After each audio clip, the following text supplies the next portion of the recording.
ఇంత ముందర చేసిన వీడియోస్లో చాలామంది కమెంట్లు పెట్టారు, మా బ్రో మ్యూచువల్ ఫండ్స్ గురించి కాస్త ఎక్స్ప్లెయిన్ చేయని. అర్థమైంది, ఇంట్రెస్ట్ ఉంది కమ్యూనిటీలో, దీని గురించి తెలుసుకుందాం అనుకుంటున్నారని. అయితే నేను ఫైనాన్షియల్ ఎక్స్పర్ట్ కాదు, ముందుగానే చెప్పేయాలి. బట్ నేను కూడా at one point of time ఏమీ తెలియదు నాకు ఈ మ్యూచువల్ ఫండ్స్ గురించి. అయితే నేను కూడా చదివి నేర్చుకొని కొంతమందితో మాట్లాడి వాళ్ళ దగ్గర నుంచి ఇన్ఫర్మేషన్ సేకరించి కొంచెం నాలెడ్జ్ పెంచుకున్నా ఇప్పటిదాకా. ఆ నాలెడ్జ్ని మీకు ఇచ్చే ప్రయత్నం అనమాట ఇది. అంటే అందరూ కూడా జీరో నుంచి స్టార్ట్ చేయక్కర్లేదు. ఇప్పుడు ఒకరి దగ్గర నుంచి ఒకరు నేర్చుకుంటే ఇంకొంచెం స్పీడప్ చేయొచ్చు ప్రాసెస్ని. అదే ఈ ప్రయత్నం. ఈ వీడియోలో basics of mutual funds cover చేసే ప్రయత్నం చేద్దాం. It's a very lengthy topic, కాబట్టి అంత లెంత్ ఎక్కువ అయితే మనం చూసేంత ఓపిక లేదు కదా. అలా పార్ట్లుగా దీన్ని కట్ చేద్దాం, బాగుంటుంది చూడడానికి కూడా. ఈ వీడియోలో ఏం కవర్ చేయబోతున్నానో ముందుగానే చెప్తాను.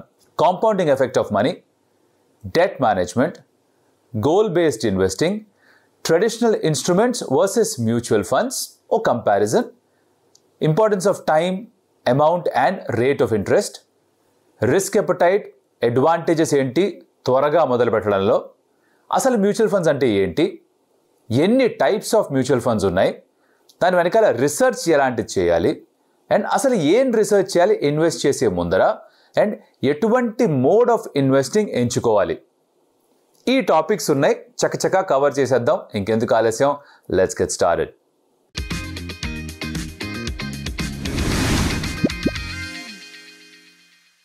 Welcome to curious Kaushik. నా పేరు కౌశిక్. అండ్ మ్యూచువల్ ఫండ్స్ అన్న టాపిక్ మీద కాస్త క్యూరియాసిటీ ఉంటే రైట్ వీడియో ఫర్ యూ. దీని గురించి డీటెయిల్గా మాట్లాడుకుందాం. అయితే first things first, compounding effect of money గురించి మాట్లాడుకోవాలి. దీని మీద సెపరేట్ వీడియో చేసి ఉంచాను. దాని లింక్ ఐదర్ స్క్రీన్ పైన కానీ డిస్క్రిప్షన్లో కానీ ఉంటుంది. Should go check it out time ఉన్నప్పుడల్లా కూడా. బట్ బ్రీఫ్గా in interest of every one watching this video కొంచెం ఎక్స్ప్లెయిన్ చేస్తా. చిన్న ఎగ్జాంపుల్ ఇస్తా. ఇప్పుడు నెలకి 5,000 మీరు సేవ్ చేసుకుంటున్నారు అనుకుందాం. అంటే సంవత్సరానికి 60,000, రైట్? దాని 20 సంవత్సరాల పాటు కనుక మీరు సేవ్ చేసుకుంటూ పోతే సేమ్ అమౌంట్లో మీరు సేవ్ చేసేది ఎంత? 12 లక్షలు. దీనికి కాంపౌండింగ్ అన్న కాన్సెప్ట్ని యాడ్ చేయండి. కాంపౌండింగ్ అంటే ఓవర్ టైం బేసికలీ ఇంట్రెస్ట్ వస్తూ ఉంటుంది. ఆ ఇంట్రెస్ట్ని కూడా తీసుకెళ్ళి మళ్ళీ ప్రిన్సిపల్కి యాడ్ చేయడం. Simple interest formula, compound interest formula గుర్తుందా? చిన్నప్పుడు మ్యాథ్లో నేర్చుకుంది. ఇది అదే. It's a power of time that's there here. So compounding effect తీసుకొస్తే కనుక అదే 5,000 ప్రతి నెల, రైట్? దాన్ని 20 సంవత్సరాల పాటు సేవ్ చేసుకుంటే and add an interest of 12 to 13% every year, 12 లక్షలు కాస్త 50 లక్షలుగా మారిపోతుంది. ఈ మధ్యలో వచ్చిన 38 లక్షలు ఏదైతే ఉందో ఇది magic of time, the 8th wonder of the world. Albert Einstein చెప్పారట. ఆయన మాటలోనే అందరం తెలుసుకున్నాం ఇదన్నమాట. అదే మ్యాజిక్. ఈ కాంపౌండింగ్ని మీకు ఎఫెక్టివ్గా మీ సైడ్లో ఉండాలనుకుంటే కనుక ఏం చేయాలో ఒక సెపరేట్ వీడియో చేసాం, దాన్ని చూడండి. Next aspect is debt management. మన సొసైటీలో ఏమిటంటే డెట్ అంటే అప్పు తీసుకోవడం మంచిది కాదు అని ఒక కాన్సెప్ట్ ఉంది. కానీ చాలామంది అవసరాల కోసం అప్పులు చేస్తారు. అయితే ఈ అప్పుని ఎలా తీర్చేయాలో దీని గురించి ఎవరు మాట్లాడరు. దీనికి కూడా ఒక పద్ధతి ఉంది. ఓ పద్ధతి పాడు ఉండాలంటారు కదా, అది ఉంది. ఎలా అయితే కాంపౌండింగ్ అన్న కాన్సెప్ట్ వాడామో ఆర్ వాడచ్చో, అలాగే ఈ డెట్ మేనేజ్మెంట్కి కూడా ఒక కాన్సెప్ట్ వాడుతూ త్వరగా డెట్ తీర్చేయచ్చు. దాని గురించి తెలుసుకోవాలంటే ఈ వీడియోలో కాదు, స్నో బాలింగ్ అని కమెంట్ పెట్టండి, రైట్? ఆ కమెంట్ పెడితే ఇనఫ్ ఇంట్రెస్ట్ ఉంటే దాని గురించి సెపరేట్ వీడియో చేద్దాం. బట్ గుర్తుపెట్టుకోవాల్సిన విషయం, అప్పు కొన్ని సందర్భాల్లో చేయడం మంచిదే. ఎప్పుడు, ఎక్కడ, ఏమిటి, ఎలా, దాన్ని ఎలా తీర్చాలి సెపరేట్గా మాట్లాడుకుందాం. అతి ముఖ్యమైన ఆస్పెక్ట్ మ్యూచువల్ ఫండ్ ఇన్వెస్ట్ చేయడంలో కానీ ఆర్ ఎక్కడైనా డబ్బులు ఇన్వెస్ట్ చేయడంలో కానీ మీకు గోల్ బేస్డ్ ఇన్వెస్ట్మెంట్ అంటే అర్థం కావాలి. అంటే మీకు ఎందుకు ఇన్వెస్ట్ చేస్తున్నారు తెలియాలి. మీకు ఏమైనా ఇమ్మీడియట్ గోల్స్ ఉన్నాయా? 3 సంవత్సరాల్లో ఒక హాలిడేకి వెళ్దాం అనుకుంటున్నాం, లేదు పిల్లల ఎడ్యుకేషన్ కోసం సేవ్ చేద్దాం అనుకుంటున్నాం, లేకపోతే నా రిటైర్మెంట్ కోసం సేవ్ చేద్దాం అనుకుంటున్నాం, లేకపోతే ఫ్యామిలీ హెల్త్ కోసం సేవ్ చేద్దాం అనుకుంటున్నాం, లేకపోతే ఎమర్జెన్సీ ఫండ్ క్రియేట్ చేయడానికి సేవ్ చేద్దాం అనుకుంటున్నాం. ఇలా కొన్ని గోల్స్ ఉంటాయి. ఆ గోల్స్ ఏంటో ఐడెంటిఫై చేసుకోవడం చాలా ముఖ్యం. ఒకసారి గోల్స్ అర్థమైతే ఎలా ఇన్వెస్ట్ చేయాలో ఒక దారి ఆటోమేటిక్గా ఏర్పడుతుంది. దారి లేకుండా ఎటు పడితే అటు పోతే ఎటో పోతాం తెలుసుగా. అందుకే ఈ గోల్స్ ఏంటో ముందుగా ఐడెంటిఫై చేసుకోవాలి. ఆ పని మీకు మీరే చేయాలి. నేను దానికి ఎక్స్ప్లెయిన్ చేయలేను. జనరల్గా కొంచెం ముందు జనరేషన్స్కి వెళ్తే వాళ్ళందరూ డబ్బులు స్టాక్ మార్కెట్లు ఇవన్నీ పత్తాపారంలో అయ్యే పనులు కాదు, దానిలో డబ్బులు పెడితే అది జూదం అన్నట్టే పోతాయి అనే ఆలోచనలు ఉండేవాళ్ళు. ఇన్ఫ్యాక్ట్ నాకు కూడా అలా నేర్పించారు, ఆర్ అదే విన్నాను ఇంట్లో కూడా. సో నేను చాలా కాలం నేను అసలు స్టాక్ మార్కెట్ అంటే ఏంటో తెలియదు, ఇన్వెస్ట్మెంట్ ఎలా చేయాలో తెలియదు, డబ్బులు సేవ్ చేయడం అంటే బ్యాంకులో సేవ్ చేయడం మాత్రమే అనుకున్నాను. తర్వాత తెలిసింది ఏమిటంటే బ్యాంకులో పెట్టిన డబ్బులు కూడా సేఫ్ కాదు అని. చూసే ఉంటారు కదా కొన్ని బ్యాంక్స్ నాన్ పర్ఫార్మింగ్ బ్యాంక్స్ ఉంటే వాళ్ళ అకౌంట్స్ని అలా సీజ్ చేసి పెట్టేస్తారు. దాని నుంచి మన డబ్బులు మనమే తీసుకోవడానికి కూడా కొన్నిసార్లు సందర్భాల్లో అవకాశాలు ఉండవు. ఐఎమ్ నాట్ సేయింగ్ ప్రతి బ్యాంక్ అలానే చేస్తుందని, బట్ ఆ ఛాన్స్ కూడా ఉంది, ఆ రిస్క్ కూడా ఉంది. అయితే ఈ traditional method of saving versus ఈ మ్యూచువల్ ఫండ్స్లో saving or any sort of investment, దాంట్లో ఉన్న వ్యత్యాసం ఏంటో అర్థం చేసుకునే ప్రయత్నం చేయాలి మనం. ట్రెడిషనల్ ఫార్మ్స్ ఆఫ్ ఇన్వెస్టింగ్ ఏంటి? ఫిక్స్డ్ డిపాజిట్ అనుకుందాం, రైట్? ఎఫ్డీస్. ఇప్పుడు ఒక కంపారిజన్ చూద్దాం, ఒక ట్యాబులర్ ఫార్మ్లో కంపారిజన్ చూస్తే, అంటే దీనికి ఉన్న ప్రోస్ ఏంటి, దీనికి ఉన్న కాన్స్ ఏంటి, పక్క దానిలో ఏంటి మంచి ఏంటి చెడు చూస్తే మనకి ఇంకొంచెం ఎక్కువ బాగా అర్థమవుతుంది. కాబట్టి ఇది చూసుకుంటూ మీరు వెళ్ళిపోండి, ఫ్లోలో ఫాలో అవ్వండి చెప్తాను, సెట్ అయిపోతుంది మొత్తం అంతా, మీకు డౌట్స్ ఏ ఉండవు. ఇంకా రిటర్న్స్ పరంగా చూసుకుంటే ఫిక్స్డ్ డిపాజిట్లో 6 to 7% రిటర్న్స్ మాత్రమే వస్తాయి. అది కూడా మళ్ళీ బ్యాంక్ మీద డిపెండ్ అవుతుంది, వాళ్ళు ఎప్పుడు కావాలంటే అప్పుడు మార్చుకోవచ్చు దాన్ని. మ్యూచువల్ ఫండ్స్లో జనరల్గా on an average 10 to 15% returns వస్తాయి. బాగా పర్ఫామ్ చేసే మ్యూచువల్ ఫండ్స్ అయితే 15% దాకా, యావరేజ్గా సుమారుగా పర్ఫామ్ చేస్తాయంటే 10% దాకా వస్తాయి. బట్ ఆ 10% సాధారణంగా ఎక్కడికి పోదు, మార్కెట్ నార్మల్గా ఉన్నంత కాలం. రిస్క్ గురించి మాట్లాడితే ఫిక్స్డ్ డిపాజిట్లో రిస్క్ చాలా తక్కువ, ఎందుకంటే ఆ ప్రిన్సిపల్ ఎప్పుడు కూడా సేఫ్గా ఉంచే ఆలోచనలోనే ఉంటారు బ్యాంక్ వాళ్ళందరూ కూడా. సో రిటర్న్ ఎక్కువ రాదు కాబట్టి రిస్క్ కూడా తక్కువ ఉంటుంది. చెప్తాం కదా, రిస్క్ ఎక్కువ ఉంటేనే రివార్డ్ ఎక్కువ ఉంటుంది మా బ్రో అంటూ ఉంటాం కదా, అదే కాన్సెప్ట్ ఇక్కడ కూడా. అయితే మ్యూచువల్ ఫండ్స్లో అంటారా, ఇట్లా కొంచెం లో నుంచి హై దాకా రేంజ్ అవుతూ ఉంటుంది, depending on the type of mutual fund you're choosing. ఆ టైప్స్ ఏంటో తర్వాత చెప్తాను, ప్రస్తుతానికి ఇది అర్థం చేసుకోండి.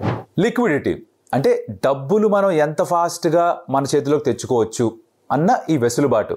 ఇది ఫిక్స్డ్ డిపాజిట్లో లిక్విడిటీ కొంచెం బాగానే ఉంటుంది, కానీ ఫైన్ కట్టాల్సి ఉంటుంది. లైక్ ఫర్ ఎగ్జాంపుల్ మీకు ఎఫ్డీ ఉంది బ్యాంక్లో, దాన్ని ఆ టర్మ్ అయిపోయే లోపల బ్రేక్ చేసి తీసుకోవాలి అంటే ఇస్తారు. 0.5% 1% what ever the bank decides, ఆ పర్సంటేజ్ ఫైన్ కట్టేసి తీసుకోవచ్చు అనమాట. మ్యూచువల్ ఫండ్స్లో ఏమిట్రా అంటే లిక్విడిటీ కొంచెం వేరీ అవుతూ ఉంటుంది. కొన్ని ఫండ్స్లో త్వరగా వచ్చేస్తాయి, కొన్ని ఫండ్స్లో ఒక రోజు పడుతూ ఉంటుంది. It all depends on the type of fund you have. Inflation, ఇది చాలా ఇంపార్టెంట్ కాన్సెప్ట్. ఇన్ఫ్లేషన్ అంటే ఏమిట్రా అంటే, ఇలా సంవత్సరాలు ముందుకెళ్లే కొద్దీ ఆ డబ్బుల విలువ తగ్గిపోతూ ఉంటుంది. బికాజ్ అంటే మీరు 10 ఏళ్ల క్రితం 100 రూపాయలతో ఏం కొనుక్కోగలరో ఇవాళ 100 రూపాయలతో అది రాదు, 110 125 ఇవ్వాల్సి వస్తుంది. ఆ డిఫరెన్స్, ఆ ఇంక్రీజ్ ఆఫ్ ఏదైతే ఉందో దాన్నే ఇన్ఫ్లేషన్ అంటాం. ఎఫ్డి ఇన్ఫ్లేషన్కి పెద్ద అడ్జస్ట్ చేయదు, బికాజ్ ఇన్ఫ్లేషన్ కనుక మీకు 6-7% పెరిగింది అనుకోండి, రిటర్న్స్ మీకు 6-7% వచ్చింది అనుకోండి, చెల్లు పెద్ద వచ్చిందని లేదు. అంటే మీరు 100 పెడితే మీకు 100 వచ్చినట్టు, అంతకంటే తక్కువ వచ్చినట్టు గట్టిగా మాట్లాడితే. సో బేసికలీ ఎఫ్డి ఎప్పుడు కూడా, ఫిక్స్డ్ డిపాజిట్ ఎప్పుడు కూడా ఇన్ఫ్లేషన్ని కౌంటర్ చేయలేవు. ఓకే అర్థమైంది. Mutual funds on the other hand ఇన్ఫ్లేషన్ని కౌంటర్ చేయగలరు to certain extent. Like for example నాకు చెప్పినట్టుగా 10 నుంచి 15% కనుక రిటర్న్ వెనక్కి వస్తే, ఇన్ఫ్లేషన్ 7% అనుకున్నా కూడా you have a net profit of 3 to 8%. అది మీకు ఆ ఇన్ఫ్లేషన్ని బీట్ చేయడానికి కొద్దో గొప్ప హెల్ప్ చేస్తుంది. ట్యాక్స్ బెనిఫిట్స్, ఫిక్స్డ్ డిపాజిట్లో వచ్చే interest is completely taxable. Mutual funds కూడా ట్యాక్సబులే, కానీ మ్యూచువల్ ఫండ్స్లో ఇంకొక టైప్ ఆఫ్ మ్యూచువల్ ఫండ్స్ ఉన్నాయి, దాన్ని ట్యాక్స్ సేవింగ్ ఇన్స్ట్రుమెంట్గా కూడా వాడతారు, ఈఎల్ఎస్ఎస్ అంటాం. Will talk about that. Next మనం మాట్లాడుకోవాల్సిన topic importance of time, amount and rate of interest. అంటే ఇప్పుడు మీరు ఎంత వేగంగా ఇన్వెస్ట్ చేయడం స్టార్ట్ చేస్తే ఎంత ఎక్కువ డబ్బులు సేవ్ చేయొచ్చు అన్న ఒక కాన్సెప్ట్ ఏదైతే ఉందో దానికి ఒక సెపరేట్ వీడియో ఆల్రెడీ చేసి పెట్టాం. మన దగ్గర ఈ బేసిక్స్ అన్ని కవర్ చేస్తున్నాం. కొత్తగా ఛానల్కి వచ్చుంటే కనుక ఆ ప్లేలిస్ట్ ఉంది, ఆ లింక్ ఉంటుంది డిస్క్రిప్షన్లో, please go check it out. మళ్ళీ మొత్తం చెప్తే ఈ వీడియోనే చాలా లెందీగా అయిపోతుంది కాబట్టి I'm not going to go in there. But concept ఏమిట్రా అంటే, మీరు 30 సంవత్సరాలకి సేవింగ్ స్టార్ట్ చేస్తే, ఇన్వెస్ట్మెంట్ స్టార్ట్ చేస్తే డబ్బులు ఎంత సేవ్ చేస్తారో బై సే ఇయర్ 60, మీరు 20 సంవత్సరాలకి స్టార్ట్ చేయగలుగుతారు, 22 సంవత్సరాలకి స్టార్ట్ చేయగలిగితే the amount of money you save becomes huge. Because again ఆ పవర్ ఆఫ్ కాంపౌండింగ్ అన్నది ప్లేలోకి వస్తుంది అనమాట. ఇంత చిన్న లాజిక్ ఎలా మిస్ అయ్యారు మీరు? ఆల్సో మీరు ఎంతకాలం పాటు ఇన్వెస్టెడ్ ఉన్నారు అన్నది కూడా చాలా important.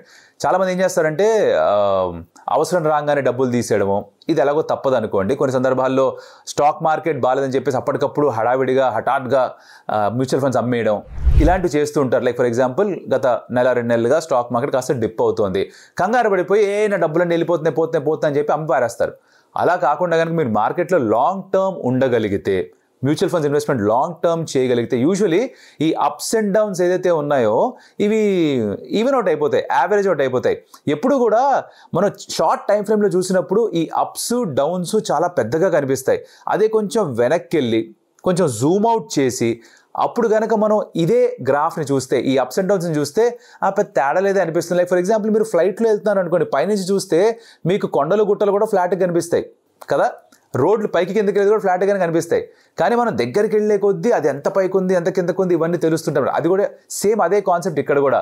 So the amount of time you're invested will actually help you to beat the market returns and beat the inflation. Next concept ఏమిట్రా అంటే మీకు ఎంత రిస్క్ తీసుకునే ఎపటైట్ ఉంది. అంటే ఇప్పుడు కొంతమంది మనకేంట్రా బై హై రిస్క్ తీసుకునే ఫుల్ రిస్క్ తీసుకోగలుగుతాం అంటారు. ఎవరు తీసుకోవచ్చు అట్లా? వాళ్ళకి ఎక్కువ డిపెండెన్స్ లేకపోయినా, వాళ్ళపైన ఎక్కువ ఎవరు ఆధారపడకపోయినా, వాళ్ళకు ఈఎంఐ లాంటివి లోన్స్ లాంటివి ఏం లేకపోయినా, ఒక స్టేబుల్ ఇన్కమ్ వస్తూ ఉన్నా, మనకి ఇన్కమ్కి ఢోకా ఏం లేదనుకున్నా, ఇలాంటి వాళ్ళు హై రిస్క్ చేయొచ్చు అనమాట. ఇది హై రిస్క్ కేటగిరీ. కొంతమంది మీడియం రిస్క్ మాత్రమే చేయొచ్చు. అంటే ఇప్పుడు అప్పుడప్పుడే పెళ్ళైంది ఆర్ పిల్లలు ఉన్నారు, సో చిన్నగా సేఫ్టీ కూడా క్రియేట్ చేసుకొని పెట్టుకోవాలి. విచ్చలవిడిగా మనం ఇన్వెస్ట్ చేయలేము, ఖర్చు పెట్టలేము, బోల్డ్ రిస్క్ తీసుకోలేము, అది మీడియంలో ఉంటారు. కొంతమంది రిటైర్మెంట్కి దగ్గరలో ఉంటారు ఫర్ ఎగ్జాంపుల్, రైట్? వాళ్ళు లో రిస్క్ టేకింగ్ ఎపటైట్ ఉంటుంది. రిటైర్మెంట్కి దగ్గరగానే ఉండక్కర్లేదు. కొంతమందికి ఏమిట్రా అంటే ఆ రిస్క్ తీసుకునే ఎపటైట్ ఏదైతుందో అది కొంచెం తక్కువే ఉంటుంది. To each is own. ఎవరు కూడా ఇలానే ఉండాలి అలానే చేయాలని చెప్పడానికి లేదు. సో మీ రిస్క్ ఎపటైట్ ఏంటిది అది అర్థం చేసుకోవాలి. ఫస్ట్ ఆఫ్ ఆల్ లో రిస్క్ ఎపటైట్ అనుకో, ఇచ్చిన ఎగ్జాంపుల్ ప్రకారంగా కొంచెం రిటైర్మెంట్ దగ్గరలో ఉన్నారు, అప్పుడు మీరు మీ దగ్గర ఉన్న డబ్బులు మొత్తాన్ని తీసుకెళ్ళి పెట్టేద్దాం ఎక్కడన్నా, బోల్డ్ డబ్బులు వచ్చాయి రిటర్న్లు వచ్చాయని పెట్టేస్తే పుసుక్కున ఏమైనా అయిందనుకో మొదటికే మోసం.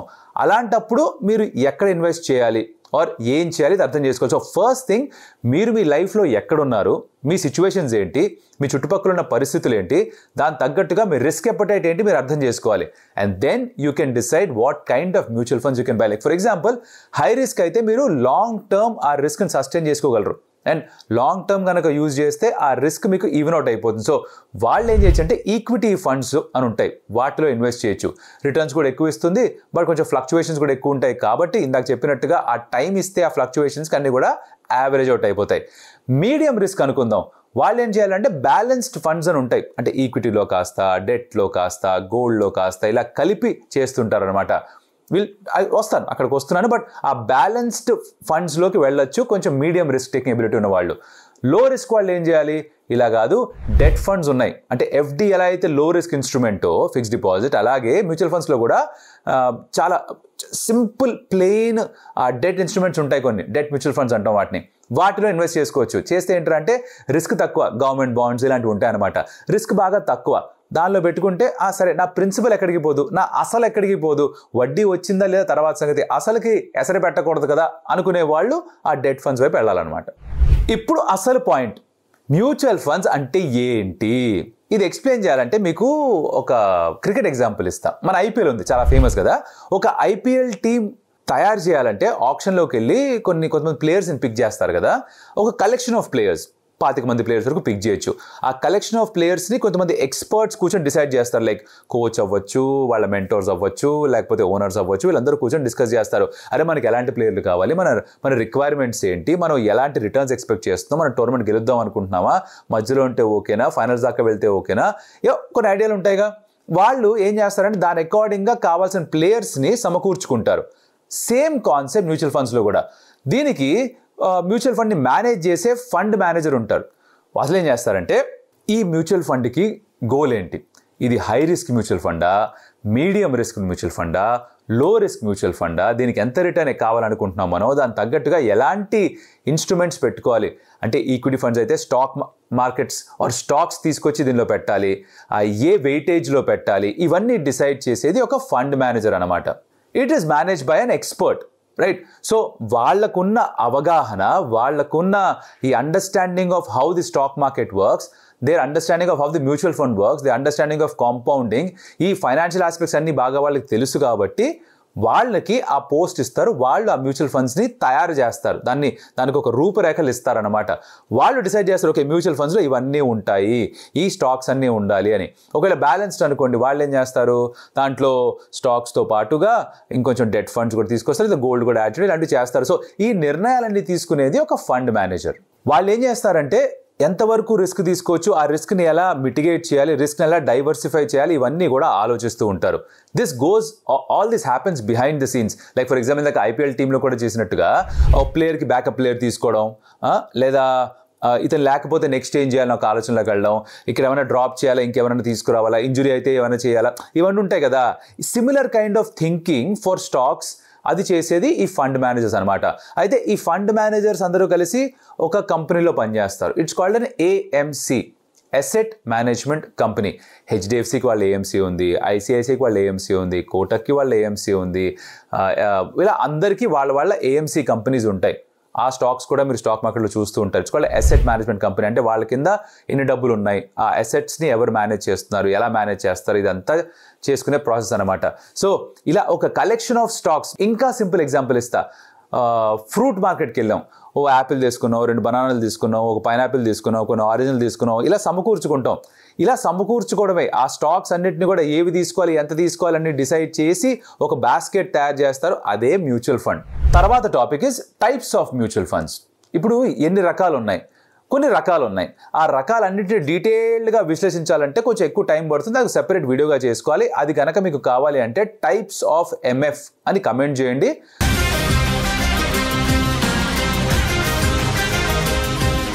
తర్వాత topic is probably the most important. అదేమిటంటే రీసెర్చ్. ఎలా అయితే మీరు వీడియో చూస్తున్నారో, మీకు ఆ ఇంట్రెస్ట్ ఉంది కాబట్టి ప్రస్తుతానికి వీడియో చూస్తున్నారు, హైఫై ఫర్ దట్. ఇప్పటిదాకా ఉంటే కనుక హైఫై. అయితే ఇది మాత్రమే సరిపోదు, మీరు ఇంకాస్త రీసెర్చ్ కూడా చేయాలి. తొందరపాట్లో ఏదైతే చెప్పేసాడు బాగుంది, హై రిస్క్ మనం ఈక్విటీలో పెట్టేద్దాం సెట్ అయిపోద్ది, అలా కాదు. కొంచెం జాగ్రత్తగా అవగాహన తెచ్చుకోవాలి. ఫస్ట్ స్టడీ చేయాలి. ఆ మ్యూచువల్ ఫండ్స్ అంటే ఏంటి, వాటిని ఎలా పిక్ చేయాలి, అవి ఎలా పనిచేస్తాయి, ఎప్పుడు ఎలాంటి రిటర్న్స్ ఇస్తాయి, ఇలాంటివి అర్థం చేసుకొని కొంచెం అధ్యయనం చేసి దాని తర్వాత మీరు ఇన్వెస్ట్మెంట్ చేయాలన్నమాట. సో రీసెర్చ్ చేయడం చాలా ముఖ్యం. రీసెర్చ్ మీరు మల్టిపుల్ జాగాల్లో చేయొచ్చు. ఎక్కడ చేసి కొన్ని ఎగ్జాంపుల్స్ ఇస్తా. Like for example SEBI mutual fund websites ఉన్నాయి, మార్నింగ్ స్టార్ అని, వాల్యూ రీసెర్చ్ అని. అక్కడికి వెళ్ళి కొంచెం మీరు రీసెర్చ్ చేయొచ్చు అబౌట్ ఎనీ మ్యూచువల్ ఫండ్. అలాగే బులెటిన్స్ కొన్ని పబ్లిష్ చేస్తాయి ఏఎంసీస్. ఏఎంసీస్ అంటే నాకు చెప్పినట్టుగా asset management companies. HDFC, ICICI, Kotak securities, SBI, వీళ్ళందరూ కూడా బులెటిన్స్ పబ్లిష్ చేస్తారు. దాంట్లో ఏమిటంటే అంటే వాళ్ళు ఒక రిపోర్ట్ ఇస్తారనమాట. ఈ మ్యూచువల్ ఫండ్ ఇలా పనిచేసింది, ఈ మ్యూచువల్ ఫండ్ సరిగ్గా పనిచేయలేదు, దీనికి కారణాలు ఇవి, దీన్ని మేనేజ్ చేస్తున్న మనిషి వీళ్ళు, వీళ్ళ రెప్యుటేషన్ ఇది, ఇవన్నీ ఇస్తారనమాట దాంట్లో. అవి చదివితే మనకు ఒక అండర్స్టాండింగ్ వస్తుంది. ఇన్ఫర్మేషన్ మన దగ్గర ఉంటే ఒక డెసిషన్ తీసుకోవడం ఈజియర్. ఏమీ తెలియకుండా డెసిషన్ తీసుకుంటే అది బేసికల్ గ్యాంబుల్ చేయడం. అందుకే మనకు తెలియకుండా ఇన్వెస్ట్ చేయకూడదు. కాబట్టి పెద్దవాళ్ళు ఏమనేవాళ్ళంటే అరే స్టాక్ మార్కెట్ గ్యాంబ్లింగ్ అనేవాళ్ళు. బికాస్ అర్థమయ్యేది కాదు. అర్థం చేసుకొని చేస్తే, ఆ రిస్క్ని అర్థం చేసుకుంటే, అప్పుడు ఆ అప్రోచ్ మనకి కొంచెం తెలిస్తే then it won't feel like gambling. Research చేయాలంటాం బాగానే ఉంది భయ్యా, ఇదంతా ఓకే, బట్ దేని మీద రీసెర్చ్ చేయాలి, అసలు ఏ పాయింట్ మీద రీసెర్చ్ చేయాలి, అది కూడా తెలియాలి కదా. ఇది బేసిక్గా మ్యూచువల్ గురించి చెప్తున్నా బాగానే ఉంది, నువ్వు రిస్క్ అవన్నీ చెప్తున్నావు బాగానే ఉంది, రీసెర్చ్ చేయమంటున్నావు బాగానే ఉంది, కానీ అసలు ఏ టాపిక్స్ మీద రీసెర్చ్ చేయాలో కూడా తెలియాలి కదా. అంటే రైట్, కరెక్ట్ పాయింట్. దాని గురించి ఇప్పుడు కాసేపు 2 నిమిషాలు మాట్లాడుకుందాం మనం. ఫస్ట్ థింగ్, మన గోల్ ఏంటి? స్టార్టింగ్లో మాట్లాడుకున్నావే, ఎందుకు ఇన్వెస్ట్ చేద్దాం అనుకుంటున్నాం, అది ఫస్ట్ మనం అర్థం చేసుకోవాలి. నెక్స్ట్, రిస్క్ అపెటైట్ ఏంటి? బేసికలీ సమరైజ్ అవుతుంది మొత్తం వీడియో అంతా కూడా. రిస్క్ అపెటైట్ ఏంటి అది అర్థం చేసుకోవాలి. దాని తర్వాత ఎంతకాలం నేను మార్కెట్లో ఉండగలను, అంటే ఇప్పుడు డబ్బులు పెట్టడం మాత్రమే కదా. ఇప్పుడు 1,00,000 పెట్టేశాను ఇవాళ, కానీ ఆ 1,00,000 నాకు వచ్చే నెల కావాలా, ఓ సంవత్సరం తర్వాత కావాలా, ఓ 10 సంవత్సరాలైనా కూడా ఈ 1,00,000తో నాకు పని లేదా, దాన్ని అలా వదిలేచ్చా మార్కెట్లోకి అర్జెంటుగా తీసేసుకోవాలా? Based on that you will decide on what fund to invest in. So ఇది చాలా ఇంపార్టెంట్. ఇది కూడా అర్థం చేసుకోగలగాలి అండ్ మీకు ఆ అవగాహన ఉండాలి. మీ రిక్వైర్మెంట్ మీకే తెలుసు. తర్వాత ఒక మ్యూచువల్ ఫండ్ది పాస్ట్ పర్ఫార్మెన్స్ ఎలా ఉంది చూడాలి ఫస్ట్. ఇందాక చెప్పినట్టుగా ఆ బులెటిన్స్ చదవచ్చు, ఏఎంసీస్ పబ్లిష్ చేసేవి, ఆర్ కొన్ని వెబ్సైట్స్ ఉంటాయి లైక్ మనీ కంట్రోల్లో కావచ్చు, వాల్యూ రీసెర్చ్ కావచ్చు, మార్నింగ్ స్టార్ కావచ్చు, వీళ్ళు కొన్ని రిపోర్ట్స్ ఇస్తారు, అవి చదవచ్చు. ఈ పాస్ట్ పర్ఫార్మెన్స్ ఎలా ఉంది తెలిస్తే మనకి ఈ కరెంట్ ఉన్న సిచ్యువేషన్లో దానిపైన మనం డబ్బులు పెట్టచ్చా, దానిలో మనం ఇన్వెస్ట్ చేయొచ్చు అని తెలుస్తుంది మనకి. అగైన్ ఎగ్జాంపుల్, క్రికెటింగ్ ఎగ్జాంపుల్ ఇస్తాను. నాకు చాలా ఇష్టం పోయా క్రికెటింగ్, మీకు తెలిసి విషయం. అయితే ఏమిటంటే మనం గతంలో ఈ ప్లేయర్ ఎలా పర్ఫామ్ చేశాడు అది చూసి, లాస్ట్ సీజన్ ఎలా పర్ఫామ్ చేశాడు, దాని ముందు సీజన్ ఎలా పర్ఫామ్ చేశాడు చూసి, ఈ సీజన్లో మన టీంలోకి పిక్ చేయాలా లేదా ఆలోచిస్తాం కదా. Or any team would do that, right? అలాగే ఈ పాస్ట్ పర్ఫార్మెన్స్ని మనం అర్థం చేసుకోవాలి ఫస్ట్. ఎప్పుడు కూడా ఎగ్జాక్ట్గా అలానే చేస్తారని గ్యారంటీ ఏమీ లేదు, కానీ కనీసం ఒక రికార్డ్ ఉంటే, ఒక పాస్ట్ రికార్డ్ ఉంటే మీరు తీసుకునే నిర్ణయం ఇంకొంచెం సులువు అవుతుంది. ఆర్ ఒక ఇన్ఫార్మ్ డెసిషన్ తీసుకోవచ్చు అనమాట. దానికి పాస్ట్ రికార్డ్స్ చూడాలి, బట్ గుడ్డిగా నమ్మకూడదు. ఓ రిస్క్ ఎలిమెంట్ ఎప్పుడూ ఉంటుంది, కానీ this information gives you better clarity. Stock market అంతా కూడా జామ్ అని ఫుల్ పైకి వెళ్తున్నప్పుడు ప్రతి ఫండ్ బాగా పనిచేస్తుంది, కానీ మార్కెట్ తగ్గుముఖం పట్టినప్పుడు, క్రాష్ అవుతున్నప్పుడు ఆ ఫండ్ ఎలా పర్ఫామ్ చేసింది, క్రైసిస్లో ఉన్నప్పుడు అది ఎలా పర్ఫామ్ చేసింది చాలా important. Like for example Virat Kohli, తను మ్యాచ్ అంతా ఈజీగా ఉన్నప్పుడు రన్స్ కొడతాడా, ఆర్ కష్టంలో ఉన్నప్పుడు కూడా రన్స్ కొడతాడా అని చూస్తాం కదా. సేమ్ అదే కాన్సెప్ట్ ఇక్కడ మ్యూచువల్ ఫండ్ తీసుకురావాలి. మార్కెట్ కొంచెం అప్ అండ్ డౌన్లో ఉన్నప్పుడు దాని రిటర్న్స్ ఎలా ఉన్నాయి, దాన్ని ఎలా హ్యాండిల్ చేస్తున్నారు, దాని ఫండ్ మేనేజర్ ఎలా ట్రీట్ చేస్తారు, దాన్ని ఎలా మనకి రిస్క్ని మేనేజ్ చేస్తారు, ఇవన్నీ కూడా తెలుస్తాయి if you look at the past performances. ఇంకొన్ని ఖర్చులు కూడా ఉంటాయి మ్యూచువల్ ఫండ్స్లో. Like for example expense ratio, entry load, exit load, ఇవి కంటికి డైరెక్ట్గా కనిపించవు, హిడెన్ ఛార్జెస్ అంటూ ఉంటాం, అలాంటివి కూడా ఉంటాయి. ఏ ఫండ్కి ఆ ఎంట్రీ లోడు ఎగ్జిట్ లోడ్ ఎంత ఉంది తెలియాలి మనకి. ఇవన్నీ వెరీ ఇంపార్టెంట్ ఆస్పెక్ట్ అనమాట. అగైన్ కొన్ని డైరెక్ట్ ఫండ్స్ అని ఉంటాయి, రైట్? వాటిలో ఏమిట్రా అంటే ఎంట్రీ లోడ్ ఎగ్జిట్ లోడ్ ఇంకా తక్కువ ఉంటాయి. రెగ్యులర్గా ఒక ఫండ్ మేనేజర్ మేనేజ్ చేసే ఫండ్స్ కాకుండా, regular fund like we call it, ఇక్కడ ఒక ఫండ్ మేనేజర్ ఉండడు, బట్ సేమ్ అవే స్టాక్స్ ఉంటాయి, కానీ దీన్ని కాన్స్టెంట్గా ఎవరో ఒకళ్ళు దానిపైన ఒక కన్నేసి ఉంచారు అనమాట. అందుకని దీనిపైన ఆ ఎంట్రీ లోడ్ ఎగ్జిట్ లోడ్ తక్కువ ఉంటుంది. ప్రతి ఫండ్కి ఒక డైరెక్ట్ ఫండ్ కూడా ఉంటుంది, like almost most of the cases ఉంటుందన్నమాట. అయితే డైరెక్ట్ కావాలా, కొంచెం ఎవరన్నా ఎక్స్పీరియన్స్ ఉన్న వాళ్ళు దాన్ని మేనేజ్ చేసేది కావాలా, దాన్ని బట్టి వాళ్ళకి కాస్త డబ్బులు ఇవ్వాలి. ఎవరికన్నా ఎక్స్పర్టీస్ ఉంటే వాళ్ళకి డబ్బులు ఇవ్వాలిగా, ఊరికే ఫ్రీగా ఇది రాదుగా. ఇది అంతే. టాక్సేషన్. ఇప్పుడు క్యాపిటల్ గెయిన్స్ ఎలా ట్యాక్స్ అవుతున్నాయి, ఎంత ట్యాక్స్ అవుతున్నాయి, ఇవాళ కొన్న మ్యూచువల్ ఫండ్ సంవత్సరం లోపల అమ్మేస్తే ఎంత ట్యాక్స్ కట్టాలి, దీన్ని ఒక సంవత్సరం తర్వాత అమ్మితే ఎంత ట్యాక్స్ కట్టాలి, ఇవన్నీ కూడా గుర్తుపెట్టుకుంటూ ఉండాలి. ప్రతి సంవత్సరం బడ్జెట్ వచ్చిన తర్వాత మారుతూ ఉంటుంది. స్పీకింగ్ ఆఫ్ బడ్జెట్, దాని మీద కనుక మీకు కొంచెం బేసిక్ సెన్స్ కావాలి అంటే కనుక ఈజీగా అర్థమయ్యేలాగా ఒక వీడియో చేసి పెట్టాం. Again link in the description, please go check it out. We're trying to curate all this content for you. తర్వాత చాలా important point again, fund manager. ఆ ఫండ్ని మేనేజ్ చేసే మనిషి, తన రెప్యుటేషన్, గతంలో ఎటువంటి ఫండ్స్ మేనేజ్ చేశాడు, వాటి పర్ఫార్మెన్స్ ఏంటి, ఎక్కడన్నా రెగ్యులర్గా ఇదే ఫండ్తో ఉన్నాడా, ఊరికే మారుతూ ఉంటాడా, ఆర్ ఇక్కడ సంవత్సరం పనిచేసి జమ్ చేసి ఇంకో చోటుకి వెళ్ళి అక్కడ మానేసి ఇంకో చోటుకి వెళ్ళి, ఇలాంటివి ఏమన్నా ఉందా, కన్సిస్టెన్సీ ఉందా, ఇవన్నీ కూడా తెలుసుకోవాలి. బికాజ్ ఆ కన్సిస్టెన్సీ ఉండి తన పాస్ట్ పర్ఫార్మెన్స్ బాగుంటే అదొక కొలమానం, ఫ్యూచర్లో కూడా బాగానే ఉంటుంది, తను ఎక్కడికి వెళ్ళిపోడు, తను బాగా జాగ్రత్తగా చూసుకుంటాడు అని ఒక భరోసా వస్తుంది అనమాట.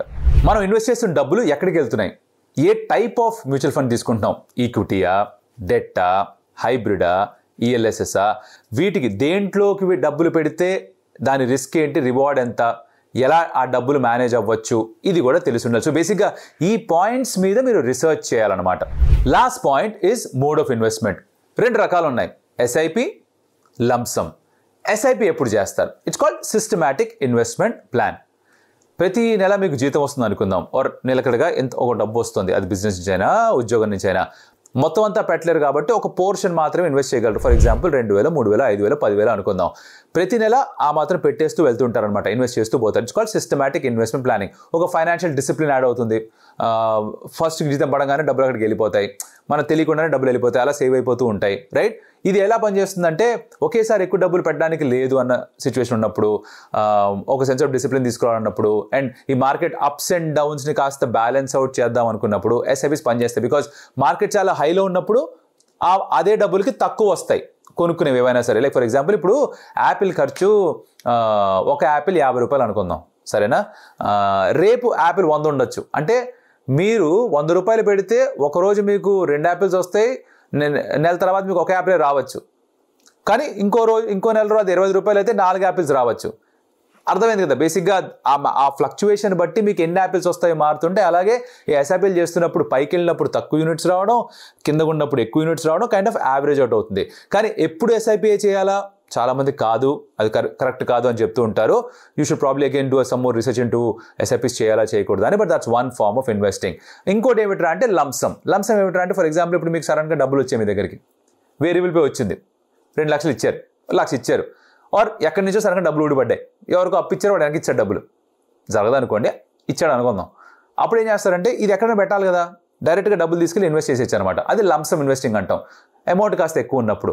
ఇది ఎవరు చేయొచ్చు, ఎవరు చేస్తారు సాధారణంగా అంటే కనుక, ఎక్కువ కాలం పాటు మార్కెట్లో డబ్బులు పెట్టేసి వదిలేద్దాం, ఇన్వెస్ట్ చేసి వదిలేద్దాం అనుకున్న వాళ్ళు లంసమ్ చేస్తారనమాట. బికాజ్ ఇప్పుడు మనకి వచ్చే నెల, 2 నెలల తర్వాత, 6 నెలల తర్వాత అవసరం లేదు ఆ డబ్బులు. ఓ సంవత్సరం అయినా పర్లేదు, 3 సంవత్సరాలైనా పర్లేదు, అలా పెట్టి ఉంచుదాం, పర్లేదులేమో తర్వాత చూసుకుందాం అన్న ఆలోచన ఎవరికైతే ఉంటుందో వాళ్ళు లంసమ్ చేయాలి. ఇది బేసిక్గా concept of mutual funds. Basics చెప్పే ప్రయత్నం చేసింది. చెప్పినట్టుగా the lot of shoots, multiple videos చేసి దీని నుంచి మీకు ఏ పాయింట్లో కావాలో దానికి తగ్గట్టుగా కమెంట్ పెడితే ఇంకొక ఎక్స్ట్రా వీడియో చేసే ప్రయత్నం చేస్తాం. దాంతోపాటుగా మేము రీసెర్చ్ చేస్తూ ఈ వీడియోకి ఏవేవైతే వీడియోస్ చూసామో, ఏవైతే ఆర్టికల్స్ చదివామో వాటి తాలూకా లింక్స్ అన్నీ కూడా కింద డిస్క్రిప్షన్లో ఇస్తాం. అవన్నీ కూడా చూడండి ఓపిక తెచ్చుకొని.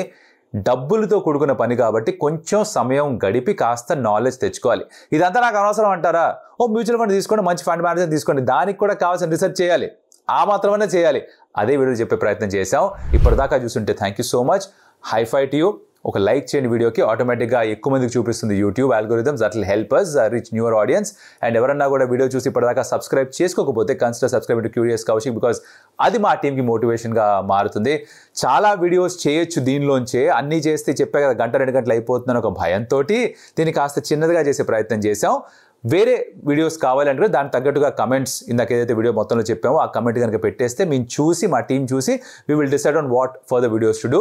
మరొకటి మళ్ళీ కలుస్తా, అప్పటిదాకా సెలవు. But of course as always మీరు చేయాల్సిన పని ఏమిట్రా అంటే stay curious, stay alive. I'll see you in the next video.